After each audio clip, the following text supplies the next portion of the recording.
our greatest infectious disease experts have a warning for the world. Do you feel humanity is ready for the next pandemic?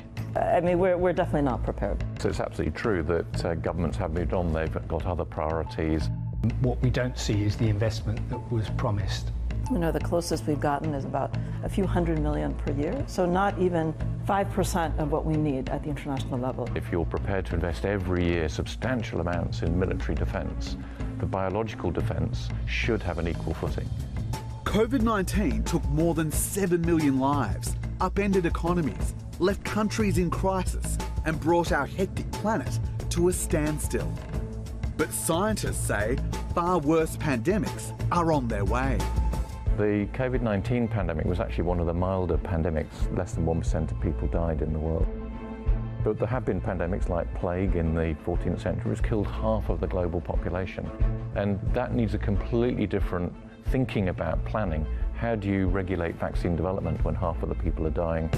Viruses, bacteria, parasites, an array of organisms called pathogens cause infectious diseases. The World Health Organization is warning humanity about Disease X, an unknown bug that causes catastrophe. But with medical misinformation and anti-vaxxer attitudes on the rise, will the world take the threat seriously? We can have the best technologies and the best products and the best public health policies, but if the community aren't with us on that, then it's going to fail. In episode 2 of a special series about pandemic preparedness, we'll examine the challenges in readying the planet for Disease X. So let's flatten the curve.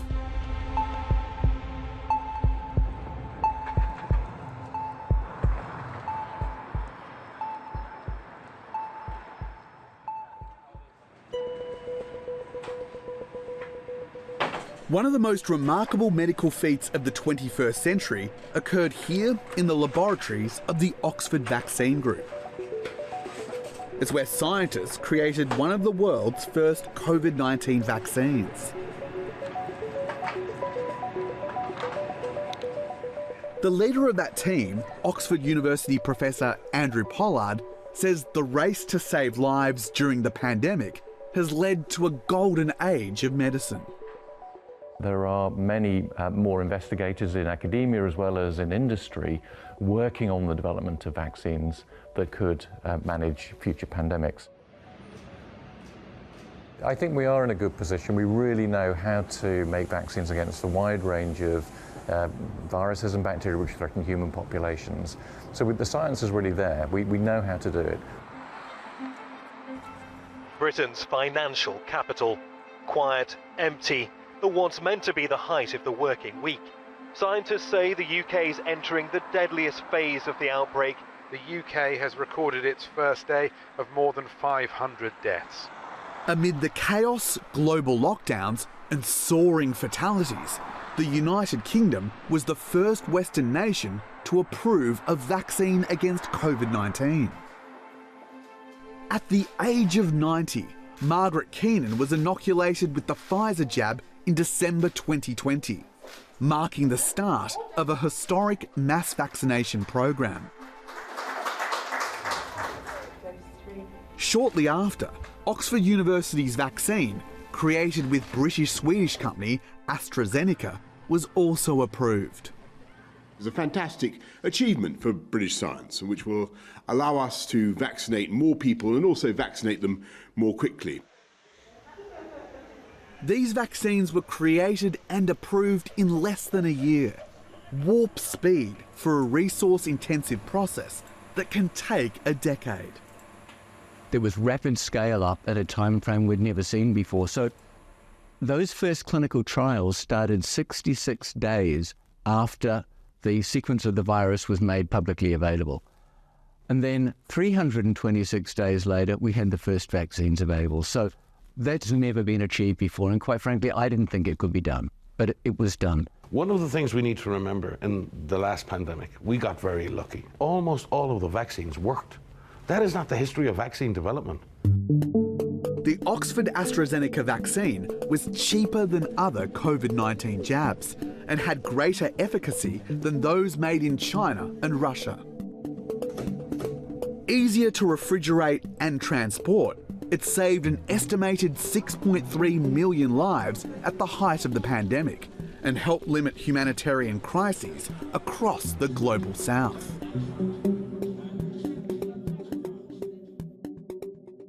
I was there in the room when the first person received the Oxford AstraZeneca vaccine. I thought it was great seeing that, but actually for me, the most thrilling moment was seeing aeroplanes landing with our vaccine in Africa, in remote islands in the Pacific, in Latin America. That was thrilling. Professor Pollard says another major scientific breakthrough in the race to make COVID-19 vaccines was advances in mRNA technology. So mRNA technology is essentially a vaccine that contains a bit of the genetic code of the virus, so that when it's used for an immunisation, it's taken into our bodies, and our bodies make the vaccine in the factory of our cells to then stimulate an immune response which protects us against these terrible diseases. The reason why RNA vaccines are a game changer is about speed. Using the traditional way of making flu vaccines, you need 6 months to make the first dose. Whereas with RNA, we can get there in 6 weeks. Today, Oxford University is using mRNA and other technologies to develop 20 new vaccines. What diseases are you looking to find cures or medicines for? We're targeting many other diseases at the moment which are a threat to human health. So diseases like Nipah virus, Congo-Crimean, hemorrhagic fever virus, Ebola, Marburg. Was that one already in the ice or not? While such scientific progress is cause for celebration, Professor Pollard says the world needs to produce vaccines in 100 days to face disease X. That's a third of the time it took to make the COVID-19 vaccines.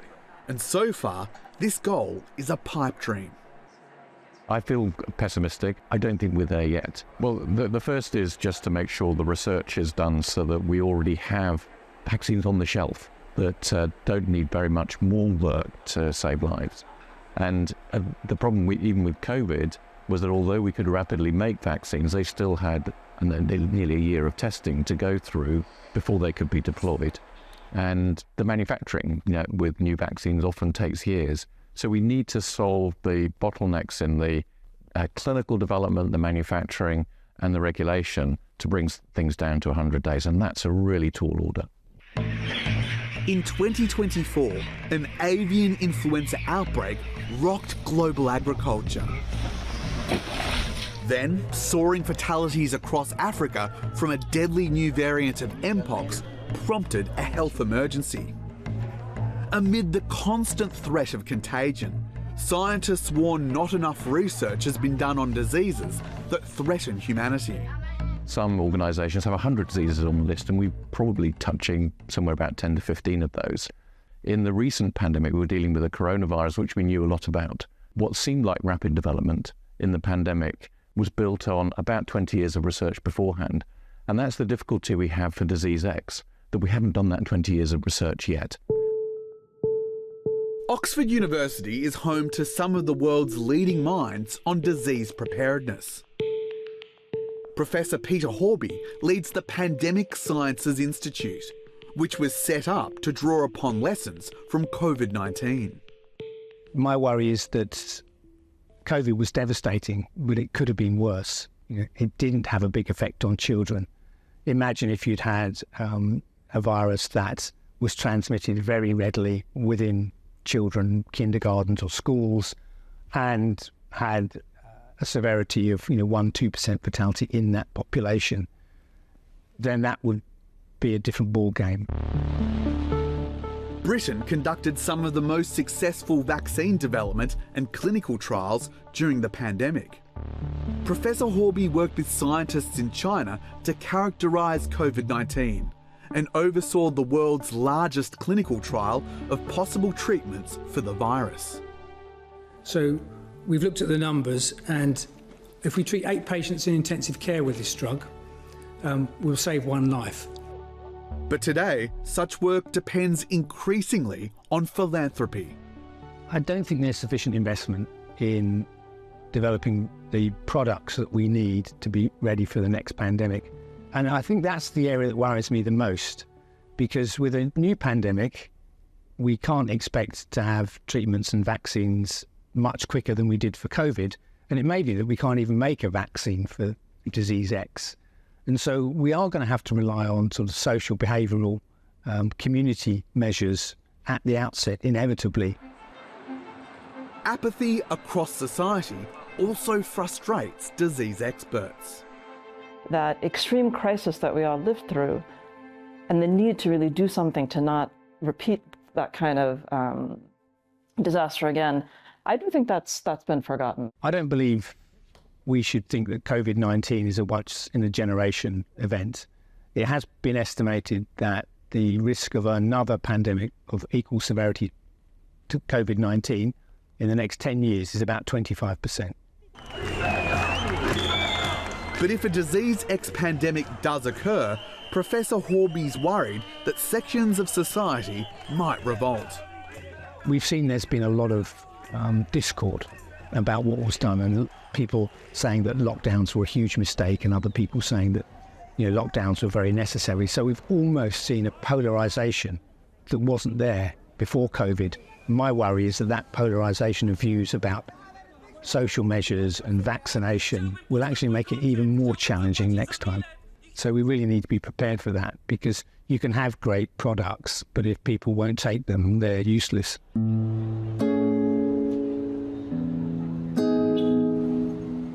Ironically, some of the strongest resistance is in France, a country known for pioneering immunisation. Louis Pasteur created a rabies vaccine here back in 1885. France has become one of the most vaccine-sceptical countries on earth, and distrust of the institutions and authorities is part of the national character.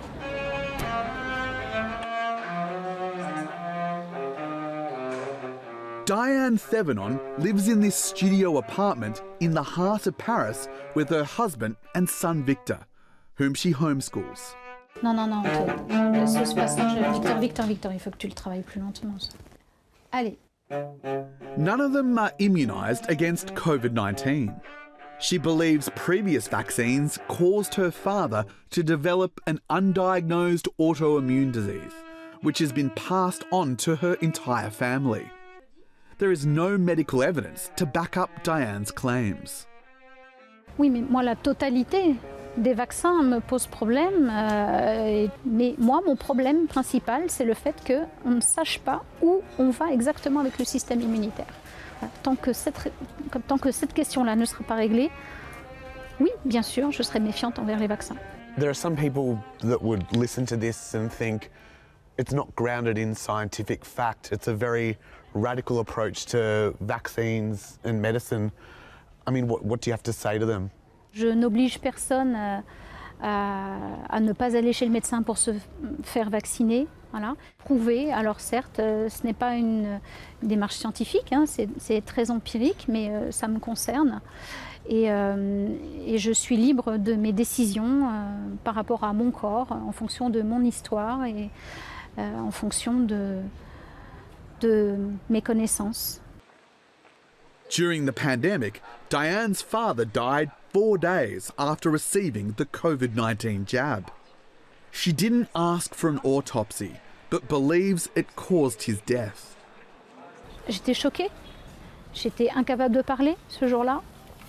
J'ai pas pu échanger quoi que ce soit avec le médecin, j'en étais pas capable, simplement.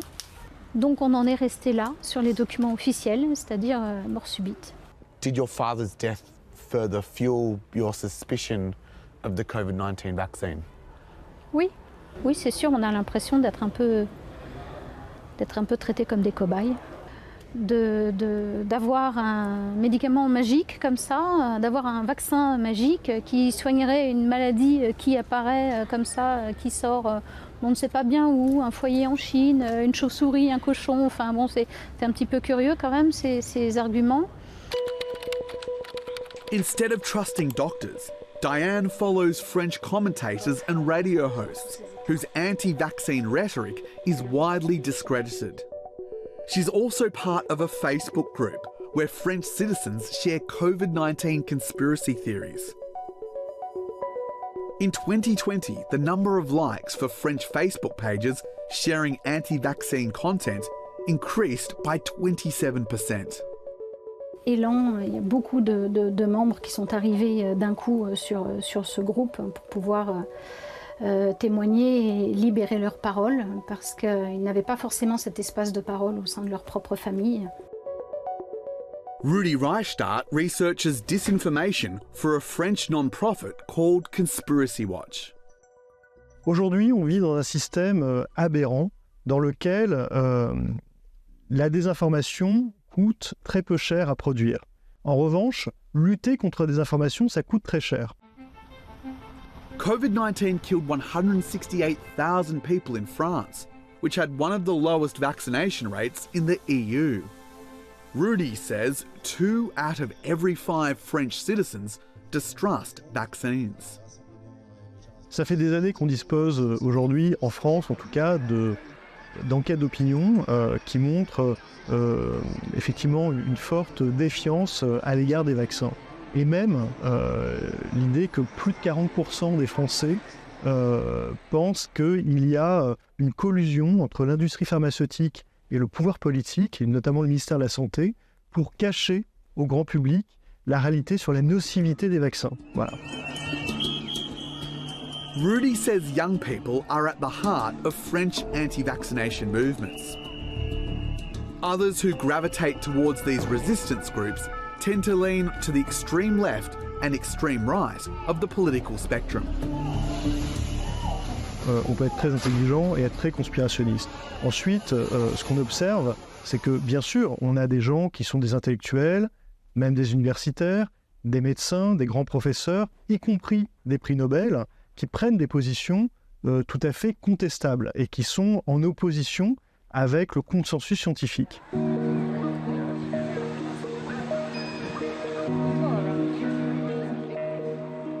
Some nurses have also joined the anti-vaxxer movement. I'm off to meet one in a Parisian park. Florence Heshmati worked in the psychiatric ward of a hospital, but stopped during the pandemic. She believes the COVID-19 outbreak was real but exaggerated, claiming the large death toll was due to societal stress and medical neglect of other diseases like cancer. Hi. True, nice to meet you. Hey, how are you going? For her, the pandemic was an awakening that made her question vaccines, hospitals and doctors. You're vaccinated. Do you regret that? Oui. J'ai été vaccinée en plus travaillant pendant 17 ans à l'hôpital.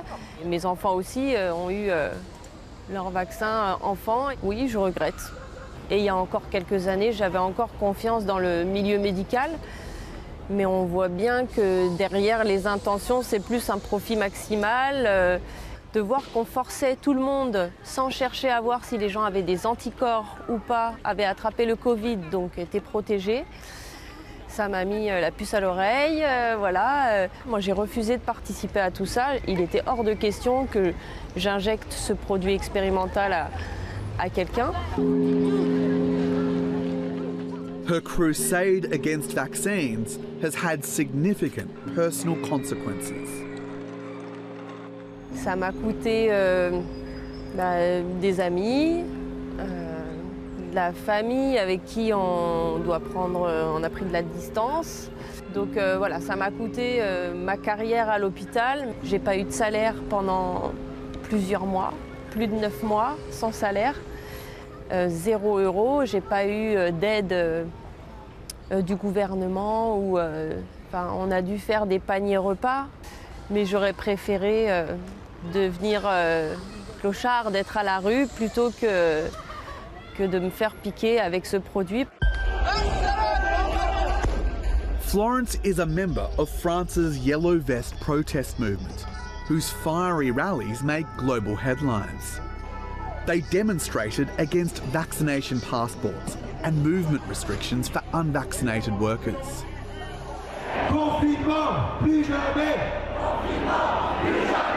If a new pandemic comes, Florence says she and a large swathe of France's population won't comply with any lockdown or vaccination order. Oui, je serais beaucoup plus résistante. What's your view on Disease X? Pour moi, je pense encore que c'est de la manipulation pour tenir les peuples déjà asservis, sous contrôle, garder l'hypnose collective. Donc l'hypnose par la peur fonctionne très bien. In preparing for Disease X, a big challenge for the World Health Organization is how to address growing distrust in life-saving vaccines, as well as rising hostility to science. I'm interested to know from an industry perspective, what can we do to address vaccine hesitancy? I think at times we can be a little arrogant because I think we think that because these are the facts, because we have the data, this is the way it should be. People have beliefs, and none of us should belittle other people's beliefs. We need to be able to talk and understand who people get their sources of information from, what their concerns are. You know, what would you need to hear and from who to make you feel okay about this? We need to break this cycle where people are being misinformed, disinformed. We need a healthy debate. But if you reach a point where you cannot decide to do anything because you are overwhelmed with negative information, then you end up being paralyzed. I think for me, the bigger threat is disinformation, which is this intentional spreading of lies. I don't think we know how to deal with that. And we have to figure out how to deal with that because, of course, that's not going away. The Oxford AstraZeneca vaccine was marred by controversy and distrust when it was linked to very rare blood clots. Anti-vaxxers added fuel to the fire, falsely claiming the vaccine caused female infertility. The WHO pushed back against that fear and speculation.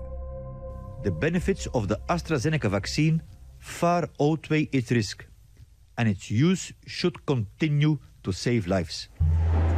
But several European countries restricted its use in older age groups due to a lack of data about its effectiveness in elderly people. And French President Emmanuel Macron went as far as to claim that the vaccine was quasi-ineffective. Quand on a une information laissant à penser qu'un vaccin pas complètement sûr, eh bien c'est le devoir des gouvernements, des autorités sanitaires de le dire, et à ce moment-là de retirer le vaccin et d'être absolument transparent. Bien sûr que ça peut avoir des effets, nourrir de la défiance, et bien sûr que les désinformateurs vont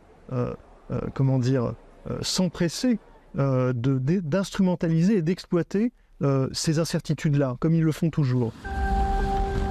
The result in France was 3/4 of their Oxford AstraZeneca vaccine supply was unused at the height of the pandemic in 2021. I think if we look back to 2021, there were a number of comments in Germany about the Oxford vaccine not working in the elderly. And as you mentioned, Macron said it was quasi-ineffective. I'm not sure what the statement means. But it is very difficult to understand why those comments were made at a time when there was such a shortage of supply and people were dying in those countries from COVID-19 and the evidence was there that the vaccines were licensed. So it is difficult to understand why they made those comments because it must either have been a scientific opinion that was being given to them or it's a political opinion. But I don't think we have a clear understanding of that, but there's no doubt that it undermines trust. I think at that point, that's where misinterpretation or misrepresentation of facts leads to mortality. AstraZeneca has begun the global withdrawal of its COVID-19 jabs due to a surplus of other updated mRNA vaccines that target new variants of the virus. Praised for saving millions of lives at the pandemic's peak, the Oxford AstraZeneca vaccine is also a symbol of what can happen in a post-truth world where medical skepticism and conspiracy abounds. Well, I think the politicisation of vaccines is a real risk. If vaccines become a political tool, then the opposing view is an anti-vaccine view, and that's not a scientific position that makes any sense to take. And I think it's very dangerous for the future of public health.